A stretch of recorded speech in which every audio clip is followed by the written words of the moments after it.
Assalamualaikum warahmatullahi wabarakatuh. Nama saya Muhammad Fikri Zuddin bin Zulkifli dari Grup 2EB dan nombor matrik 202082438. Hai dan Assalamualaikum. Nama saya Nur Afira binti Zamlus. Nombor matrik 2020828988 dan saya dari kelas TBA 118-2EB.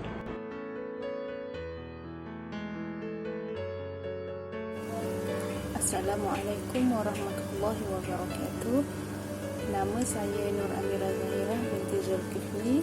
Saya dari kelas BA 118-2EB dan nombor matrik saya 2020630244. Saya akan menerangkan tentang konsep ilmu.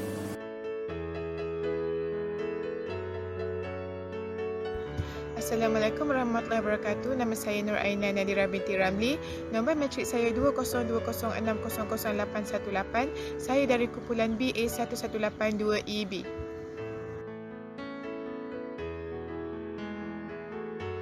Manusia merupakan makhluk berakal yang diciptakan oleh Allah Subhanahu Wa Taala dan terdiri daripada dua unsur, iaitu jasad dan roh.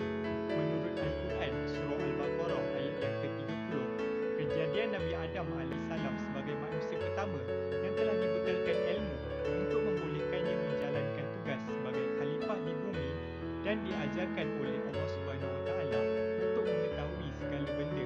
Imam Al-Ghazali menjelaskan bahawa akal yang dimiliki oleh manusia berfungsi untuk membezakan antara manusia dengan makhluk yang lain. Daripada akal, manusia membangun dan memperkembangkan potensi diri serta seluruhnya. Pengetahuan merupakan pemahaman bermakna ataupun sesuatu yang memberikan makna kepada diri ataupun individu apabila datangnya sesuatu sumber maklumat yang berkaitan dengan sesuatu kajian atau yang memerlukan kefahaman. Allah Subhanahu Wa Taala mengangkat martabat orang yang berilmu serta meletakkan mereka di tempat yang tinggi. Maka ilmu jugalah seseorang itu dipandang tinggi dan dihormati. Ini sangat berkaitan dengan firman Allah Subhanahu Wa Taala yang membawa maksud Allah mengangkat beberapa darjat orang-orang yang beriman dan orang-orang yang diberi ilmu pengetahuan. Surah Al-Mujadalah ayat yang ke-11. Seterusnya ialah maksud ilmu. Ilmu merupakan suatu pengetahuan yang disusun secara bersistem. Ilmu adalah hasil proses berfikir yang diperoleh dari sekitar pengalaman untuk dijadikan objek penelitian dan dapat diakui atau diyakini kebenarannya. Pengertian ilmu menurut Islam dari segi bahasa ialah merupakan perkataan Arab iaitu alimah yang bererti mengetahui atau sesuatu perbuatan yang bertujuan untuk mengetahui sesuatu yang sebenar. Dari segi istilah pula, ilmu menurut Islam memberi erti tentang segala pengetahuan atau kebenaran tentang sesuatu yang datang daripada Allah Subhanahu Wa Taala yang diturunkan kepada rasul-rasulnya dan ciptaannya termasuk manusia yang memiliki aspek lahiriah dan batin. Ilmu juga membawa maksud suatu himpunan pengetahuan manusia, hasil usaha pemahaman manusia yang lengkap, merangkumi semua aspek, struktur, sistem, hukum hakam yang berkaitan dengan sesuatu dikaji sehingga dapat memberi keyakinan di hati untuk mengamalkannya dengan benar. Secara umumnya, Islam meletakkan martabat ilmu pengetahuan yang tertinggi ialah mengenal Allah Subhanahu Wa Taala dengan sebenar-benar pengenalan yang membawa kepada keyakinan dan mampu meletakkan manusia ke tahap yang tinggi dari segi nilai dan kedudukannya.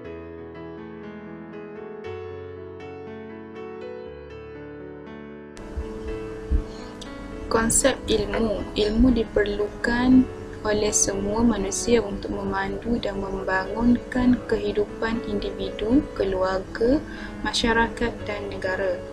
Perbezaan pengertian ilmu antara Islam dan Barat. Islam menggabungkan agama dan ilmu. Tiada penentangan antara agama dan ilmu dalam Islam, malah agama itu sendiri dianggap sebagai ilmu dan ilmu adalah agama. Istilah ilmu merangkumi pelbagai perkara antaranya Al-Quran, Syariah, Sunnah Iman dan lain-lain. Ilmu merupakan teras dalam sistem pendidikan Islam. Penekanan terhadap ilmu jelas terdapat dalam Al-Quran dan Sunnah. Selain itu, mendapat pengiktirafan Allah sebagai sumber tertinggi ilmu pengetahuan manusia wahyu terawal yang telah diturunkan kepada Nabi Muhammad SAW. Dalam pengertian barat pula, ilmu hanyalah merujuk kepada pengenalan atau persepsi yang jelas tentang fakta. Fakta pula merujuk kepada perkara-perkara yang boleh dilihat dan dirasai oleh panca indera zahir dan bersifat empiris. Kewujudan perkara lain di luar keupayaan panca indera tersebut dianggap bukan fakta dan tidak termasuk dalam bidang ilmu. Mengikut pandangan mereka secara ultimatrik, ajaran agama terkeluar daripada ta'arif atau ruang ilmu dan dianggap sebagai kepercayaan semata-mata. Antara hadis yang menekankan kewajipan agar umat Islam untuk menuntut ilmu ialah: tuntutlah ilmu dari dalam buayang hingga ke lahat, dan menuntut ilmu menjadi kewajipan ke atas setiap umat Islam.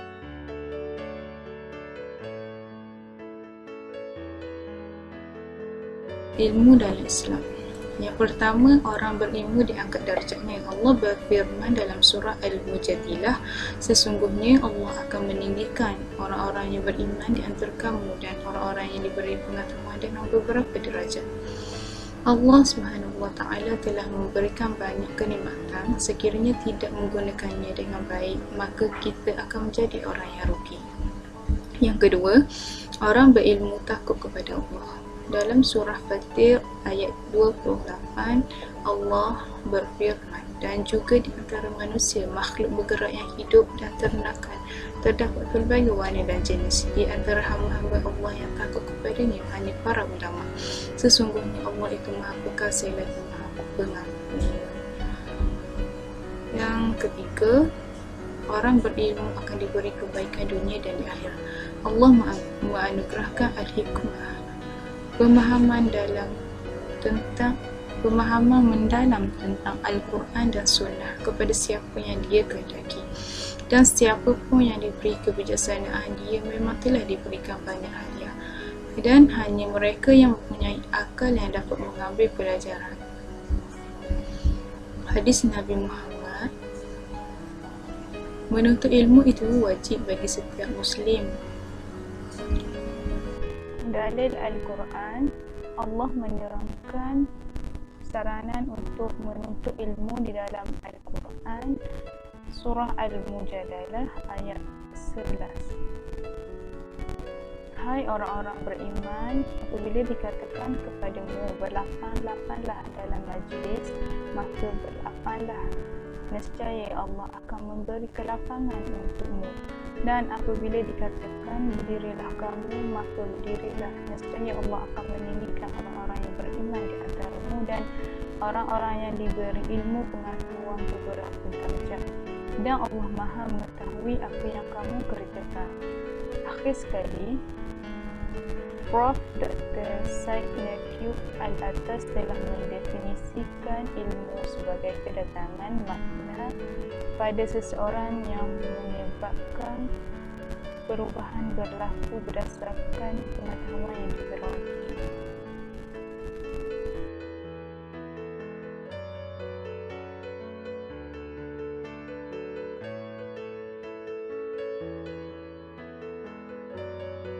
Pembahagian ilmu dalam Islam. Menurut Imam Al-Ghazali, ilmu terbahagi kepada dua kategori besar, iaitu ilmu fardu ain dan ilmu fardu kifayah. Ilmu fardu ain merupakan ilmu yang berkaitan dengan ajaran agama yang asas dan perlu dikuasai oleh setiap hamba Allah. Ilmu fardu ain yang berdasarkan Al-Quran dan As-Sunnah juga dikenali sebagai ilmu wahyu, iaitu ilmu yang perlu dipelajari oleh setiap orang Islam. Contoh ilmu fardu ain ialah ilmu yang berkaitan akidah, ibadah, syariat dan ajaran akhlak. Ilmu fardu kifayah pula adalah ilmu yang berkaitan dengan urusan keduniaan yang perlu bagi umat Islam. Ilmu ini diperolehi melalui akal manusia dan ia perlu untuk kesempurnaan hidup manusia. Kewajipan menuntut ilmu ini terbatas atas segolongan manusia sahaja. Contoh ilmu fardu kifayah ialah ilmu kemasyarakatan, ilmu sains tabi'i, sains fizik, sains gunaan, ekonomi, pentadbiran dan sebagainya.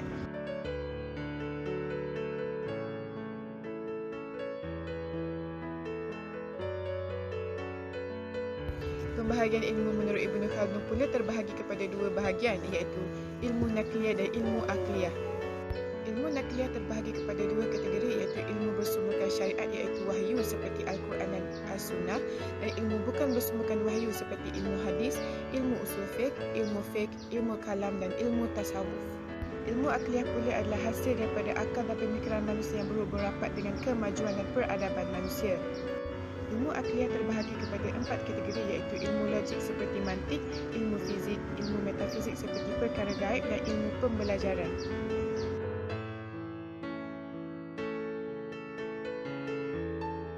Terdapat beberapa sumber ilmu menurut Islam. Yang pertama ialah wahyu. Wahyu adalah sesuatu hakikat yang mutlak, suci, benar dan terpelihara kerana ia datang daripada Allah SWT dan diturunkan kepada para nabi dan rasul. Peranan utama wahyu adalah untuk memelihara kejernihan dan hak-hak yang ada dalam syariat Islam demi menunjukkan jalan yang lurus. Wahyu merupakan sumber pengetahuan utama yang berasas, ukuran dan rujukan asas setiap kebenaran pengetahuan. Oleh itu, ia menjadi sumber ilmu yang tertinggi serta lengkap merangkumi semua perkara asas dalam Islam dan setiap manusia yang mukallaf wajib untuk mempelajarinya. Seterusnya ialah ilham. Ilham adalah petunjuk daripada Allah SWT yang terbit dalam hati. Ilham merupakan ilmu yang diperoleh melalui penghayatan secara langsung yang menimbulkan daya cipta untuk mencapai suatu matlamat. Islam mengiktiraf kedudukan ilham sebagai sumber ilmu berdasarkan firman Allah SWT yang membawa maksud, dan kami wahyukan kepada ibu Musa, susuilah dia, dan apabila kamu khawatir terhadapnya, maka jatuhkanlahnya ke dalam sungai Nil, dan janganlah kamu khawatir dan jangan pula bersedih hati, kerana sesungguhnya kami akan mengembalikannya kepadamu dan menjadikannya salah seorang daripada para rasul. Surah Al-Qasas ayat yang ke-7. Maka terbuktilah bahawa ilham juga boleh didapati oleh manusia biasa seperti kita, asalkan kita bersungguh-sungguh dalam mendekatkan diri kepada Allah SWT agar mendapat bimbingan dan dorongan daripadanya. Yang ketiga ialah akal. Akal merupakan kurniaan Allah SWT yang paling tinggi nilainya terhadap manusia untuk membezakannya dengan makhluk Allah yang lain.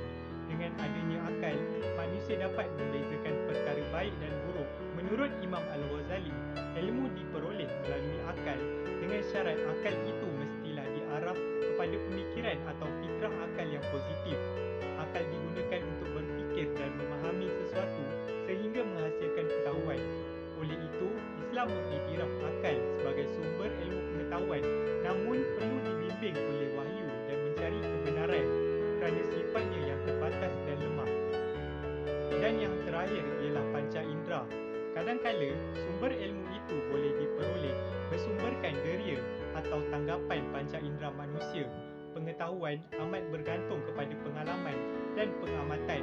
Tanggapan panca indera manusia dapat dijelaskan melalui gejala-gejala alamiah yang bersifat konkret dan mempunyai ciri-ciri tertentu. Panca indera juga diiktiraf sebagai salah satu sumber keilmuan dalam Islam, namun perlu dibimbing oleh wahyu agar selari dengan kehendak syariat kerana aspek keterbatasan panca indera manusia tak dapat memahami ilmu atau maklumat yang di luar bidang kawalannya. Ciri-ciri tertentu. Panca indera juga diiktiraf sebagai salah satu sumber keilmuan dalam Islam, namun perlu dibimbing oleh wahyu agar selari dengan kehendak syariat kerana aspek keterbatasan panca indera manusia tak dapat memahami ilmu atau maklumat yang di luar bidang kawalannya.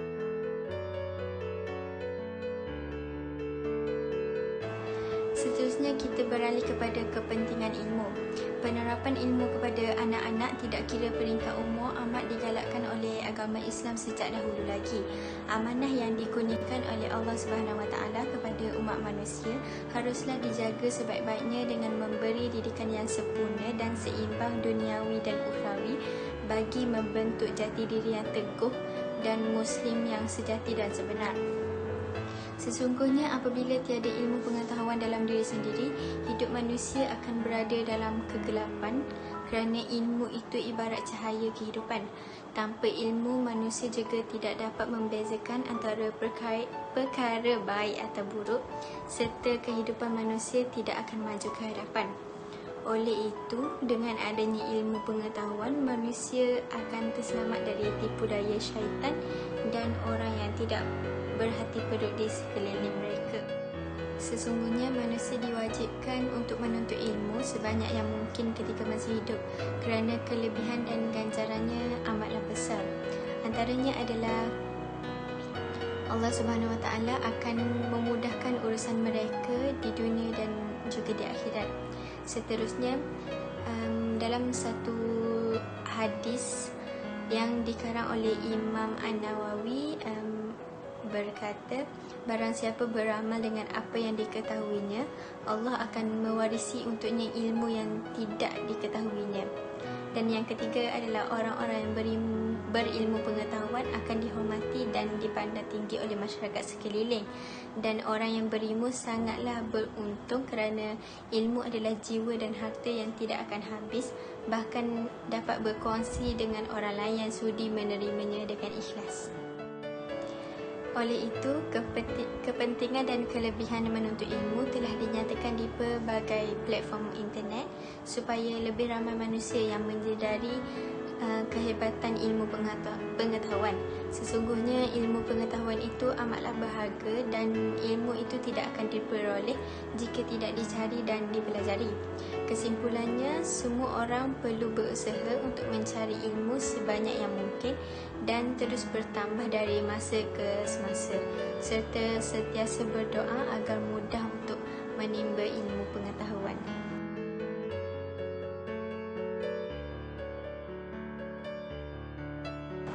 Okey, seterusnya seperti yang kita semua tahu, setiap perkara yang dilakukan mempunyai tujuan tersendiri. Begitu juga dengan menuntut ilmu. Tujuan menuntut ilmu merupakan antara elemen penting dalam sesebuah proses pendidikan. Ia berkait rapat dengan usaha ke arah merealisasikan pendidikan yang tepat dan berkualiti kepada para pelajar. Terdapat beberapa tujuan menuntut ilmu. Tujuan yang pertama adalah untuk kita memperbaiki diri sendiri ke arah yang lebih baik. Memperbaiki diri sendiri bermaksud berusaha bersungguh-sungguh untuk menambah ilmu pengetahuan serta membawa ibadah dan juga taraf kehidupan ke tempat yang lebih tinggi dari sebelumnya. Dengan menuntut ilmu, kita secara tidak langsung bukan sahaja mendapat petunjuk, malah dipimpin ke jalan yang lebih lurus. Sebagai contoh, dengan menuntut ilmu, kita dapat keyakinan yang lebih dalam melakukan sesuatu ibadah, seperti solat terasa lebih khusyuk dari sebelumnya dan sebagainya. Yang kedua adalah supaya kita mensyukuri nikmat Allah yang Maha Agung. Antara nikmat terbesar yang dikurniakan kepada manusia adalah nikmat akal untuk belajar dan memahami ilmu dalam menjalani kehidupan di dunia dan persediaan untuk akhirat. Maka antara tujuan kita dalam usaha menuntut ilmu adalah sebagai salah satu tanda syukur atas segala nikmat yang diberikan oleh Allah Subhanahu Wa Taala. Tujuan seterusnya adalah untuk kita menegakkan agama Islam.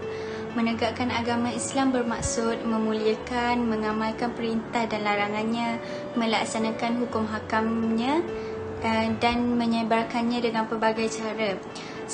Contohnya melalui umat Islam yang beriman, beramal soleh dan bertamadun, seperti orang yang berpendidikan, mampu memerintah, adil dan mampu memikul tanggungjawab sebagai hamba Allah di muka bumi ini. Dan yang terakhir adalah supaya kita dapat berfikir dengan adil. Dengan adanya ilmu, kita dapat membuat dan melaksanakan keputusan, ibadah, pekerjaan dan lain-lain hal berkaitan kehidupan dengan lebih bijak, tepat dan teratur, iaitu dengan mengutamakan yang lebih penting dari apa yang penting. Antara contohnya adalah kita mengutamakan mempelajari fardu ain dari fardu kifayah. Jadi kesimpulannya, ilmu merupakan anugerah daripada Allah Subhanahu Wa Taala yang agung kepada umat manusia semenjak Nabi Adam alaihissalam diciptakan. Manusia bukan sahaja mampu memahami sesuatu yang mereka tidak mengetahui melalui ilmu pengetahuan, bahkan mereka tahu untuk menggunakan sesuatu yang dianugerahkan kepada mereka. Manusia juga dapat mengenali Allah Subhanahu Wa Taala yang menciptakan makhluk di muka bumi melalui ilmu pengetahuan. Sebagai orang Islam yang terlibat dalam usaha mempelajari, mengajar, mengembangkan atau menyebarkan ilmu pengetahuan sama ada dalam bidang agama, ilmu kemanusiaan, ilmu kemasyarakatan, sains tabi'i dan lain-lain, haruslah membawa komitmen yang mendalam terhadap akidah, syariah dan akhlak Islam di samping mendorong ke arah peningkatan amal soleh dan kebaikan. Sebagai hamba Allah yang dikurniakan sedikit ilmu pengetahuan, maka wajarlah kita menggunakan ilmu tersebut untuk membangun diri, masyarakat dan alam sekitar bersesuaian dan